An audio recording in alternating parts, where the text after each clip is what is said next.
Good morning, my loves. Good morning, good morning, good morning. I'm here. This is day 3 of 5 days, going live every morning, doing a walk and talk love lesson.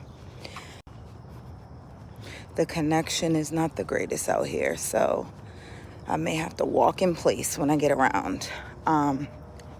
But I'm here. I'm here. And for those that are going to show up or those that are going to watch this later, today's topic is overcoming relationship baggage. Overcoming relationship baggage. Here's the thing. We all collect baggage through the years, through the different relationships, through the different things that we experience and witness, for that matter. It can all become baggage. And everything isn't bad, right? Sometimes baggage can be good. All the lessons, all the wisdom, all the knowledge that you acquire through your experiences, they should come with you. So let's start with that. There doesn't have to be this negative connotation about baggage, right? Some of your baggage is necessary. When you travel, you usually take something with you, right? But we want to get to the point that you're taking your necessities. You're taking the things that you can't get in the new destination that you're going to, right? You're taking the things that are of comfort to you, that are going to enhance your experience, not weigh you down. And you don't want to be paying for additional weight in your luggage, right? Let's try to just go with the carry-on, the necessities that you need, right? So how do we get over the baggage that we don't want to take with us? You only get over something by going through it. And what do I mean by going through it? Going through it means whatever your process is, whatever you have been through that leaves a scar, that leaves a negative taste, that leaves you, toxic or jaded or even guarded, right? The first thing you have to do is you have to gain awareness of it. Usually that's what's lacking. We're not aware of what's an issue. We're not aware of what's not good for us. We're not aware of what doesn't align with where we want to go or who we want to become. So if you're trying to get over something, you have to be aware. You have to be aware of what the thing is and where did it come from. So we like to always look at the surface level and stay there. But instead, we need to dig deeper. So if you have a particular relationship pattern, let's just say, you keep dating similar people, you keep having very similar experiences, like say people keep breaking up with you in the same way, or they keep hurting you the same way. We get super hyper focused on that instead of digging deeper. Like, where does that come from? What am I emitting or putting out there that attracts this behavior or this certain energy, right? That is where you have to gain more awareness, because you're not going to be able to change it unless you can really identify, like, oh, I keep attracting guys that don't commit because what I'm putting out there is not that of a woman to commit to. See, but here's where you got to have the hard conversation and be able to say that to yourself, right? You can't keep acting a certain way, putting a certain thing out there, and then the results you get, you're mad about it. This goes back to what I was teaching the other day about accountability. When you can look at yourself and say, you know what, it's not right what people are doing to me. Good morning, Shaka. It's not right what people are doing to me, or what I'm experiencing. This is not what I want to keep experiencing, but I'm going to look at what I can control, which is me. So what am I putting out there that's attracting this? That's where you have to gain the awareness. And I'm going to say this. A lot of people need someone else to point it out to them. They're too blind to it, or they've been in that space for too long that they're on autopilot. And let me tell you, the easiest way to know when it's an area that you have to address, look at what offends you. Look at the conversations that are being had online that really get you upset. What gets you upset? What offends you? Because whatever offends you, that's an area that you need to pay attention to, right? When I used to get offended by the conversations about, well, women need to pick better kids' fathers, I used to get offended by that. Like, what do you mean? They need to be better, right? Looking outward. It wasn't until I said, you know what? We do. We do. We do need to pick better. Now, that doesn't absolve the baby's fathers of being better, right? That's their responsibility. But when you can say, no, I do see the validity in that. I do see the fact that, I need to do a better job at what I allow, what I give access to, what I let in my space, what I procreate with. There's nothing wrong with saying I need to do better. Actually, guess what? It puts you in a position to do better. It doesn't hurt anything by taking accountability for your experience and saying, I need to do better. We all need to choose better, getting better. Absolutely. Good morning. Absolutely. That is what we need to do. Because you can't change anybody else. What are you going to go out into the world and make all the men better baby fathers? No. No. But I can teach women how to look at themselves, honor themselves, so that they put better out, so that they know how to choose better. I can do that, though. I can do that. So yes, look at what is offending you and see where you relate to it. See if there's any piece of truth in it. See if there's any area in which it applies to you. Start with that awareness there.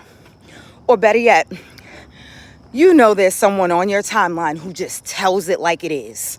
I got one on here now, Shaka. He's in my love attraction community, and he be gathering people. And we be gathering him too. It's all in love that we do this. But pick someone that you know is going to tell you the truth. Like, they're not just existing to be in your life, so they're going to just let you do whatever. Pick them and ask them. Ask them for feedback. Hey, I really want to attract, better quality men, better quality women. And I would love to know, what you think about where I could improve so that I can attract better. If you invite someone to tell you, they will be honest because they know you invited it. You asked for it, so they're going to let it rip. And if all else fails, ask me. I will tell you. Okay? So after you have the awareness of where you need to address things, what type of baggage you should actually be overcoming, then after you're honest and you can admit, okay, yeah, that's an area, cool, right? You're accountable. So there's the awareness, then there's the accountability, right? Then you actually need to look into the future and look at what you want. And if it's not around you, create it. Create it in your mind. What is the type of relationship you want? What is the type of partner you want? What is the type of love experience you want, right? Get crystal clear about that. And after you have a crystal clear picture of what you want, look at your life now and see where it doesn't align with that. See where it doesn't align with that. I'll give you a very tangible example, right? I knew I wanted a high value man, a high earning man, a man that was traditional, that wanted to provide for his wife. I knew I wanted that, right? So once I got a clear picture of that, I studied those types of men and I saw in general what they were attracted to. They were attracted to women who were fit. They were attracted to women who were confident but agreeable, right? Didn't have to argue their points. They were feminine. They weren't masculine. They weren't trying to overpower them. They were looking for leadership. They were looking for provision, right? And they knew how to enhance a man's life. So I looked at myself and I said, what about myself doesn't align with that? All right, let's look at the physical. Okay, I'm overweight. Let's work on that. So I started working on that. Okay, I'm a little aggressive. I have some masculine tendencies. Let me dig into why that's like that. Then let me study some feminine women. Let me read some feminine books. Let me get back in touch with my femininity so that I'm prepared to exude that. I'm already walking in that, right? And once I did all of those things for myself and I aligned with what I wanted, I attracted it easily. I didn't have to date a bunch of guys. I didn't have to do a bunch of things. I was just walking in what I wanted. So it came to me very easily. Now, I know I made this sound very simple, but I walk you through this process when you join my membership. When you join my membership, I get to know you. I get to know you personally. That way I can tailor this advice to you. And as you're walking it out, I can help you tweak it, make the changes. I can tell you where you need to focus and where you can kind of ignore it because you already have that. So the link to my membership is in the description of this video. If you know that you are ready to do something, you know that you want something more, you know that the love that you're attracting, the relationships you're attracting, they're not what you want long term. They're not healthy. They're not growing you. You're not feeling edified. You need to get with me. Get with me. And the bonus is my husband is also a mentor in the group. So not only do you get the feminine woman side of things, you get the masculine man side of things as well. So you get 2 for 1. Okay? So that's that. That's that. Good morning. That's that about how you can put something into motion, right? Don't go into 2024 doing the same things. And I'm just going to be honest with you. If you knew what to do, you would do it. You would do it and you would have it. You're not doing it and you don't have it.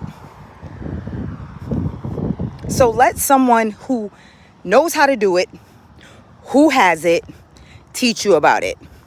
That's what smart people do. They don't keep hitting their head trying to figure it out. They realize where they haven't mastered something, where something's not coming easy to them, and they get help. That's smart. That's a person that doesn't want to waste any more time. They want to get to it. I want you to get to it. All right. Me and my husband need more like healthy couple friends. It's so hard to find. Like, come on. Shaka said, we're not vetting well. People absolutely are not vetting well because they're looking at all the wrong things. They're looking at things that are fleeting. I literally just did a video about focusing on the what of love and not the who. Please take a look at that. I tell you the things that you should focus on if you want lasting love, right? If you want lasting love, not fleeting, not just fun, not just fucking. Oh, I'm so sorry. Jesus. Oh, God, forgive me. Sometimes I'm from the west side of the kingdom. Jesus ain't through with me yet. But yes, your baggage does not have to keep weighing you down. Like, on a serious note, I know I joke and I'm very raw with my delivery. For those who don't know, I used to be a rapper. So yeah, there's that. But I really do care. I really desire to see as many people as possible experiencing healthy love that actually transforms their entire life and how they experience it. That is what I desire. That is why I show up every Monday with a live lesson. That is why I'm doing these walk and talks all this week. Like, I really do care. So let me leave you with this. Your baggage doesn't have to weigh you down, right? You always have the option to unpack it, right? And you have the option to unpack it before you get where you're going, which is the better way, because if you still need it, you can kind of put it away. You can come back to it. You can do all sorts of things. But if you pack it and then you get to the airport, you got to throw it away. You're forced to do something. So don't be forced. Like, have the option of choice how you're going to deal with your baggage. And I'm here to help. All right? So remember, God is love. We are of God. So attracting love should be easy, especially when you have me as your guide. So I love you all. Have a blessed day.